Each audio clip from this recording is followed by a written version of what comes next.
নমস্কাৰ, মই দিলীপ গগৈ আপোনাক সকলোকে মোৰ ভিডিঅ'টি মাজলৈ স্বাগতম জনাইছোঁ। এটা বহুতে ভাল খবৰলৈ আহিছোঁ। অৰুণাচল প্ৰদেশৰ ফালৰ পৰা অৰুণাচল গভৰ্ণমেণ্টৰ ফালৰ পৰা নতুনকৈ পুলিচৰ ৰিক্ৰুটমেণ্টৰ নটিফিকেশ্যন আহিছে। এইখিনি এপ্লাই কৰিবৰ কাৰণে আপোনালোকে কিমান কি বয়সৰ সময়সীমা হ'ব লাগিব, শিক্ষাগত অৰ্হতা কিমান হ'ব লাগে, আপোনালোকে পঢ়া কিমান হ'ব পাৰিলে মানে এইখিনি এপ্লাই কৰিব পাৰিব, কি পোষ্টৰ হয়, গোটেইখিনি বস্তু আপোনালোকক মই ভিডিঅ'টিৰ মাধ্যমেৰে জনাব বিচাৰিছোঁ। গতিকে আপোনালোকে ভিডিঅ'টি প্ৰথমৰ পৰা শেষলৈকে চাবলৈ চেষ্টা কৰিব। আৰু লগতে যদি মোৰ চেনেলটো প্ৰথমবাৰ ভিজিট কৰিছে তেনেহ'লে আপোনালোকে মোৰ চেনেলটো ছাবস্ক্ৰাইব কৰি ৰাখিব আৰু লগৰ বন্ধু বান্ধৱীকো শ্বেয়াৰ কৰি দিব যাতে সিহঁতেও গম পায়। তো আমি প্ৰথম কথা জানিব লাগিব যে অৰুণাচল প্ৰদেশৰ চাকৰি ওলাইছে হয়, কিন্তু আমি অসমৰ পৰা এপ্লাই কৰিব পাৰিম নাই। আমি আগতে যেতিয়া নেকি অসম অৰুণাচল পুলিচৰ মানে এডভাৰটাইজমেণ্ট আহে তেতিয়া আমি কি কৰোঁ, অফলাইন হ'লেও ফৰ্ম গৈ ভৰাওঁগৈ বা অনলাইন ফৰ্ম হ'লেও আমি ফিল আপ কৰোঁ, হয় নহয়? গতিকে এতিয়াও আমি সেই ছেইম একেই আকৌ আমি মোৰ লগৰ কেইবাটাও ল'ৰা আছে অৰুণাচল পুলিচত বৰ্তমান কৰ্মৰত হৈ পিনি। গতিকে তাতো ভাল ধুনীয়া ফেচিলিটি পায়, ভাল আছে। গতিকে আপোনালোকে যদি আগ্ৰহী হয় তেনেহ'লে মানে এইখিনি পোষ্টত এপ্লাই কৰিবলৈ পাৰিব।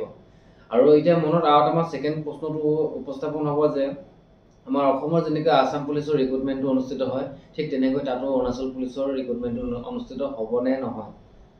তো এই কথাখিনি মই ক'ম ভিডিঅ'টো একেবাৰে শেষত। গতিকে প্ৰথমতে ক'ব বিচাৰিছোঁ অৰুণাচল পুলিচৰ কিমানটা পষ্ট মুকলি কৰিছে, কোনটো বিভাগৰ, গোটেই কথাখিনি ক'ব বিচাৰিছোঁ। ৰিজাৰ্ভেশ্যন কিমান আছে, আনৰিজাৰ্ভৰ কাৰণে কিমান আছে, কথাখিনি গোটেইখিনি আপোনালোকক মই জনাব বিচাৰিছোঁ।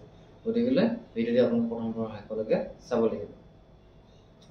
তো প্ৰথমতে মুকলি কৰিছোঁ, ইয়াত লিখা আছে অৰুণাচল প্ৰদেশ পুলিচ ৰিক্ৰুটমেণ্ট 2025। ইয়াতে আপোনালোকৰ এক্সাইজ ডিপাৰ্টমেণ্টৰ পৰা পোষ্ট ওলাইছে, তাৰপৰা IRBN বুলি কওঁ যে IRBNৰ পোষ্টো আছে, তাৰপিছত চিভিল পুলিচৰ আছে, তাৰপৰা AAP BNৰ আছে কনষ্টেবল। 461টা পোষ্টৰ ভেকেঞ্চি মুকলি কৰিছে। এইখিনি পোষ্টত আপোনালোকে এপ্লাই কৰিব বিচাৰে নেকি?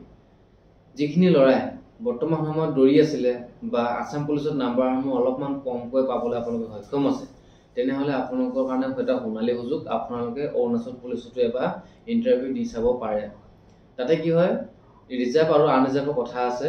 যিখিনি ৰিজাৰ্ভ হ'ব, ৰিজাৰ্ভৰ ল'ৰাখিনি অৰুণাচলৰ ষ্টেটৰ ল'ৰাখিনি পাব ৰিজাৰ্ভত, আৰু যিখিনি আনৰিজাৰ্ভ হ'ব কেটেগৰী, সেইখিনি হ'লে মানে আমাৰ অসমৰ ল'ৰাখিনি পাবলৈ সুবিধা হয়। ঠিক আছে, গতিকে আপোনালোকৰ দৌৰাটো আৰু অৰুণাচলৰ যিখিনি ল'ৰা দৌৰা হয় পাৰ্থক্য আছে। বুজি পাইছে কথাটো মই কি কৈছোঁ? আমাৰ যিখিনি ল'ৰা হয় অৰ্থাৎ নন ট্ৰাইবেল, আমাৰ মানুহখিনি দৌৰাটো অলপমান স্পীডটো অলপ বেছি, আৰু অৰুণাচলৰ ল'ৰাই আমাৰ অসমৰ ল'ৰাৰ লগত ইমান এটা মানে দৌৰত হেৰি কৰিব নোৱাৰে। গতিকে ইণ্টাৰভিউ ক্ষেত্ৰত চাব গ'লে মানে আমি আগতে যেতিয়া ইণ্টাৰভিউ দিব বস্তুটা দেখিছোঁ ভালকৈ, যে অৰুণাচলৰ ল'ৰা এটা যদি 5 মিনিটত সোমাই, আমাৰ অসমৰ ল'ৰা এটাই 4 মিনিট বা 4.5 মিনিট এনেকুৱাটো সোমোৱা মানে দেখা পাইছোঁ, বা যি নহওক। গতিকে আৰু তাত আগতে আচলতে ল'ৰাবিলাকে ইমান এইবিলাক চাকৰি ক্ষেত্ৰত পুলিচত সোমাবৰ কাৰণে ইমান বিচৰা নাছিলে, ইচ্ছুক নহয়। সেয়েহে আমাৰ অসমৰ ল'ৰাবিলাকৰ কাৰণে এটা সুবিধা হয়, আপোনালোকে তাত গৈ পিনি ইণ্টাৰভিউসমূহ দি চাব পাৰে।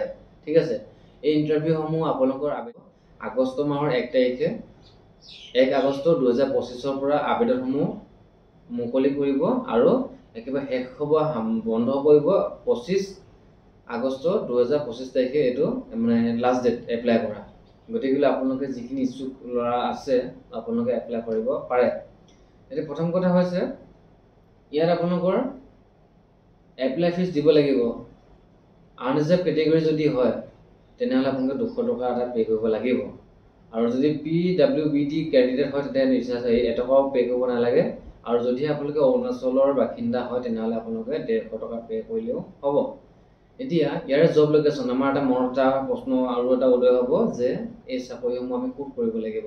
এই চাকৰিসমূহ আমি অৰুণাচলৰ বিভিন্ন ডিষ্ট্ৰিক্টসমূহ আছে তাতে ধৰি লওক আমি নিয়োজিত হৈ থাকিব লাগিব। ঠিক আছে, অৰুণাচলত আপোনালোকে হেৰি কৰি পিনি কিন্তু আপুনি অসমলৈ আহিব নোৱাৰিব।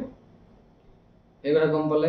ইয়াতে আপোনালোকৰ হৈছে বয়সৰ সময়সীমা, যিখিনি আমাৰ কনষ্টেবল ফায়াৰমেন দুটা আছে, সেই দুটাৰ আপোনাৰ কাৰণে হ'ল বয়সৰ সময়সীমা 18 বছৰৰ পৰা 22 বছৰলৈকে এপ্লাই কৰিব পাৰিব। আৰু পাছত বাকী যিখিনি পোষ্ট আছে সেইখিনি 18 পৰা 35 বছৰলৈকে আপোনালোকে এপ্লাই কৰিব পাৰিব। আৰু ইয়াৰ পাছতো আৰু এটা কথা লিখা আছে যে পোষ্টৰ অনুযায়ী, অৰ্থাৎ যিখিনি আমাৰ ডিপাৰ্টমেণ্টৰ পোষ্টৰ অনুযায়ী আপোনালোকক এজ ৰিলেক্সেশ্যনো দিয়া আছে। গতিকে আপোনালোকে সেই বস্তুটো চাই ল'ব। আৰু কিছু পোষ্টৰ কাৰণে ITI চাৰ্টিফিকেটো বিচৰা হৈছে।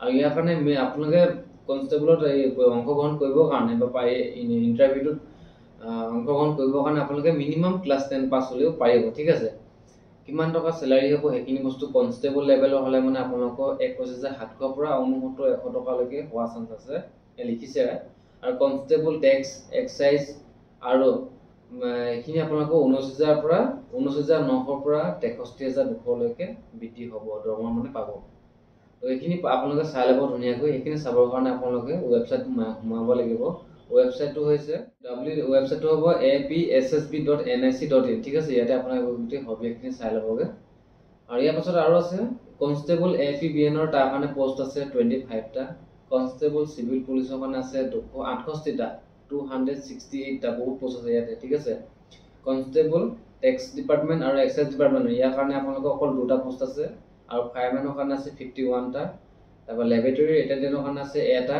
আৰু লাইব্ৰেৰী এটেণ্ডেণ্টৰ কাৰণে আছে দুটা মেনুৱেল এছিষ্টেণ্টৰ কাৰণে আছে 4টা আৰু মাল্টিটাস্কিং ষ্টাফ MTS তাৰ কাৰণে আছে 108টা গতিকে সবচেয়ে বেছিকৈ পোষ্ট থকা হেৰি হৈছে মাল্টিটাস্কিং ষ্টাফ আৰু এটা হৈছে কনষ্টেবল সিভিল পুলিচ এই দুটাতে বেছিকৈ পোষ্ট আছে ভেকেন্সি আছে মানে ঠিক আছে তো এইখিনি আপোনালোকে ধুনীয়াকৈ এপ্লাই কৰিব পাৰিব আৰু যদি কিবা অসুবিধা হয় এপ্লাই কৰে তেনেহ'লে মোক আপোনালোকে কমেণ্ট কৰি সুধি ল'ব পাৰিব আকৌ এবাৰ কৈ দিছোঁ মনত ৰাখিব আপোনালোকে যে ইয়াৰ ষ্টাৰ্টিং ডেটসমূহ হৈছে 1 আগষ্ট 2025 আৰু last date online apply date is 25 August 2025 ঠিক আছে আৰু এইখিনি হৈছে কিছু পোষ্টৰ কাৰণে আপোনালোকে ক্লাছ 10 পাছ হ'লে হ'ব লগত কিন্তু আপোনালোকৰ ITI ডিপ্লোমা বা চাৰ্টিফিকেটখন থাকিব লাগিব ঠিক আছে আৰু মেক্সিমাম যেটো আমাৰ এজ লিমিট আছিল হেতু হৈছে আপোনাৰ 35 বছৰ আৰু টোটাল ভেকেন্সি হৈছে 461 আৰু ইয়াতে অলপ আগতে মই কৈছিলো যে আপোনালোকৰ যিখিনি ৰিজাৰ্ভ আৰু আনৰিজাৰ্ভৰ কথা আছে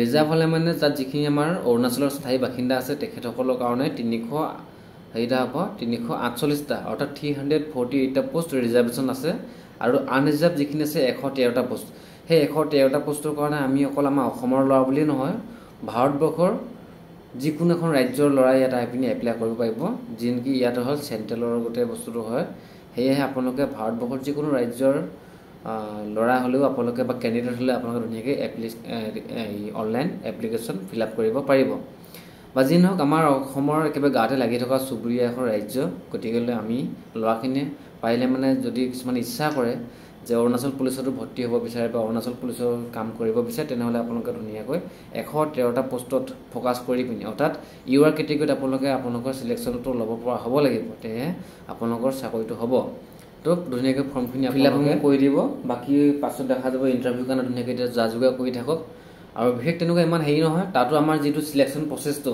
আমাৰ অসম পুলিচৰ যেনেকৈ হয় প্ৰথমতে ৰানিং হয় মেডিকেল হয় তাৰপৰা ৰিটেন এক্সাম হয় ঠিক তেনেকৈ তাতো সেই তেনেকুৱাই হয় প্ৰথমতে আপোনালোকৰ ধুনীয়াকৈ ৰানিং হ'ব ৰানিঙৰ পাছত তাৰপৰা মেডিকেল হ'ব তাতে লগতে মেডিকেল হোৱাৰ পাছত ধুনীয়াকৈ সেই দিনটো গ'ল তাৰপাছত আপোনালোকৰ এটা এক্সাম অনুষ্ঠিত হ'ব এক্সামটো অনুষ্ঠিত হোৱাৰ পাছত আকৌ আহিব ধুনীয়াকৈ ভাইবা চাইবা এনেকৈ হয় গতিকে আগৰ যিটো ছিষ্টেম আছিলে ইণ্টাৰভিউ সেই একে পদ্ধতিয়ে অনুষ্ঠিত হ'ব একো ধৰণৰ বেলেগ ধৰণৰ কোনো সাল সলনি নাই গতিকে আপোনালোকে ধুনীয়াকৈ এইটোত এপ্লাই কৰিব পাৰে হ'বলগীয়া বা আপোনালোকক জনাবলগীয়া ভাল খবৰটো আছিলে এইটোৱে অহা কাইলৈ অন্য এটা ভিডিঅ'ত আকৌ সকলোকে লগ পাম আজিলৈ ভিডিঅ'টো ইমানতে সামৰণি মাৰিছোঁ জয় অসম